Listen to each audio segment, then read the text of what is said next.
Hello అండి, అందరికీ నమస్కారం.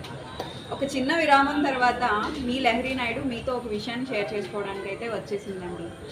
మన రాజమండ్రి పక్కన ఉన్న కొవ్వూరు గ్రామంలో వారాహి అమ్మవారికి గుప్త నవరాత్రులు అనేవి చేయడం జరుగుతుందండి. అది ఎప్పటి నుంచి అంటే ఈ జూన్ నెల 26వ తారీఖు నుంచి వచ్చే నెల జూలై 4వ తారీఖు వరకు 9 రోజులు అనేవి అమ్మవారికి నవరాత్రులు చేయడం జరుగుతుంది. ఈ గుప్త నవరాత్రులు ఏ రోజు ఏ పూజ జరుగుతుందో మీకు తెలియజేస్తాను. 26వ తారీఖున అమ్మవారికి తెల్లవారుజామున 4 గంటలకి 108 కలశ బిందాలతో అభిషేకం, కుంకుమ పూజ మరియు పంచామృతాలతో అభిషేకం చేయడం జరుగుతుంది. 27వ తారీఖున కుంకుమ పూజ మరియు గోత్రనామాలతో పూజ చేయడం జరుగుతుంది. 28వ తారీఖున అష్టోత్తర సహస్రనామాలతో భక్తులతో కుంకుమ పూజ చేయడం జరుగుతుంది. 29వ తారీఖున సాయంత్రం 6 గంటలకి అమ్మవారికి కళ్యాణం. 30వ తారీఖు నుండి 3వ తారీఖు వరకు అమ్మవారికి కుంకుమ పూజ మరియు గోత్రనామాలతో పూజ చేయడం జరుగుతుంది.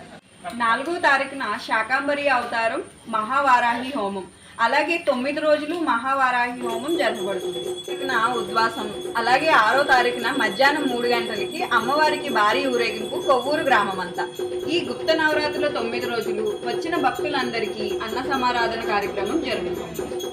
మీరందరూ కూడా శ్రీ శ్రీ వారాహి అమ్మవారి గుప్త నవరాత్రుల్లో పాల్గొని అమ్మవారి అనుగ్రహాన్ని పొందుతారని ఆశిస్తున్నాను. అమ్మవారిని దర్శించుకున్న తర్వాత మీ అనుభవాన్ని కామెంట్ రూపంలో తెలియచేయండి. మీ లహరి నాయుడు.